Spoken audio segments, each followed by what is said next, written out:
So now, in the same way, nothing more complicated than that simple human capacity to move attention around. In the same way, I want us to get to see if we cannot, with that same sort of attention, feel the direct, unmediated, and very simple feeling of me here. Just that, just for a second, just.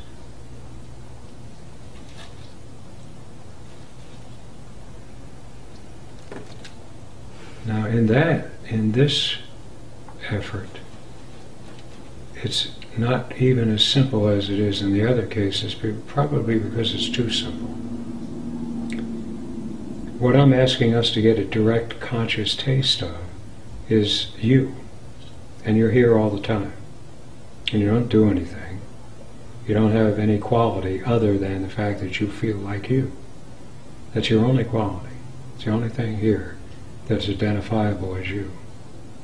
You also are everywhere here. You're in the background of every experience whatsoever here.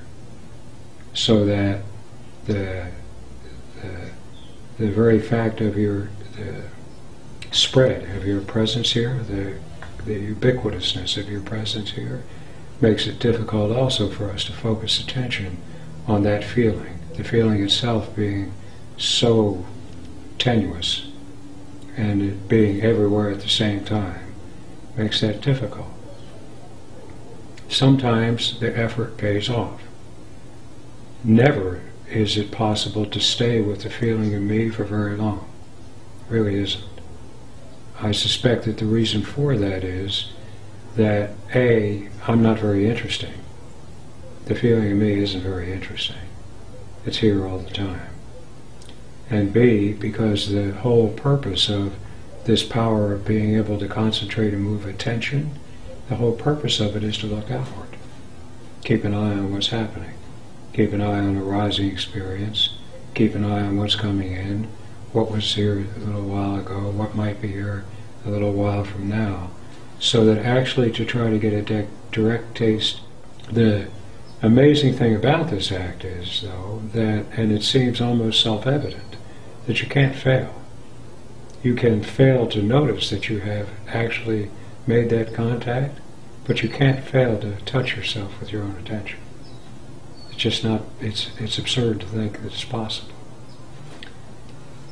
Now what we've found, and this is all there is to it, this is the entirety of what I have to offer people, what we just did here. And what we have found, and this is something that continues to take me by surprise, is that almost without exception, and as time goes on we'll see, what, you can talk to me some other time in the future and tell me about this, but almost without exception, once that act is taken in the way we just did now, whether you felt like you succeeded or didn't succeed, whether you felt like there was anything to it or not to it, once the effort is made, a couple things begin to happen. One is that you'll find yourself drawn to it. Not necessarily with any particular discipline to it, but just throughout the course of your day or your week or whatever, you'll find yourself drawn to it from time to time. Just, oh, what was that? What is that anyway? That seems to be consistently the case. The other thing is that, and this is the part that's really difficult to believe, and which is why I don't ask anybody to really believe it, but simply to do the act and find out. What happens is that the background feeling of a slight murmur of anxiety and discontent and disaffection with life, the sense that there's something wrong, that something needs to be done about. And it's not a big deal, it's a really minor little thing running in the background. That goes away. You don't notice it right away, but it goes away. And as that goes away, something begins happening to the psychology. The neurotic traits and reactive behaviors begin just not to appear. It's not like some great light is shed on them and they are seen through, and some great insight produces understanding in the light, they just don't show up anymore. Over a period of time, and for some the period of time is long, for some it's short, for some it's quite difficult, because what seems to be happening is that the whole apparatus that has come into being to protect us from our own lives is kind of collapsing. So things can get kind of rocky, and some people have had some really, myself included, have had some extremely unpleasant consequences in the course of the recovery from this. For some people that's not the case. But we now have a pretty good body of people, a good-sized body of people, who consistently report the same results from this act, who consistently report that although what we've taken to calling the course of recovery can be long or short, it can be difficult or easy, that in the end, what happens is a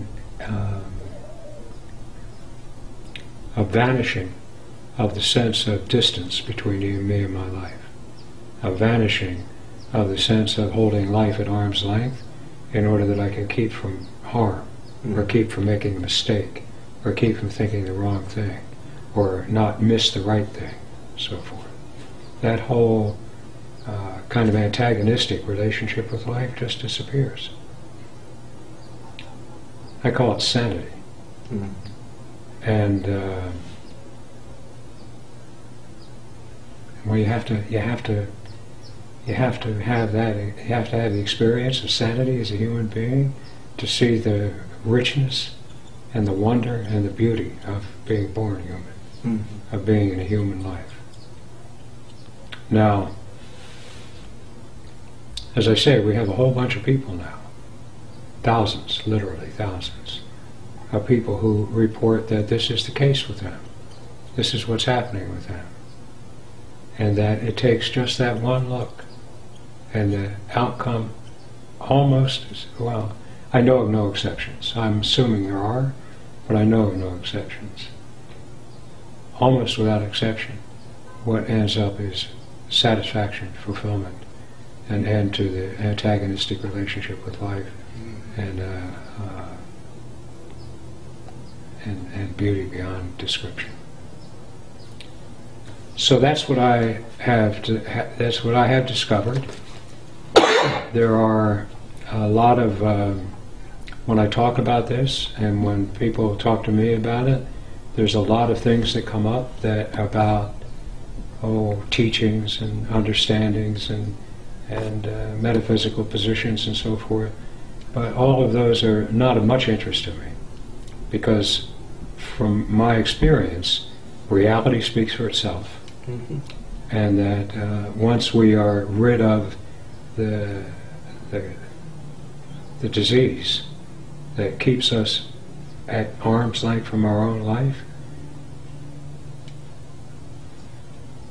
reality speaks very clearly. So that's what I'm here for. That's what I'm up to. Thank you. And I want to bring this suggestion to everybody in the world, because it's so simple, because it takes nothing, it costs nothing, you don't have to understand anything, you don't have to get rid of anything you do understand, you don't have to believe anything, you don't have to get rid of any beliefs, you just have to take this one act.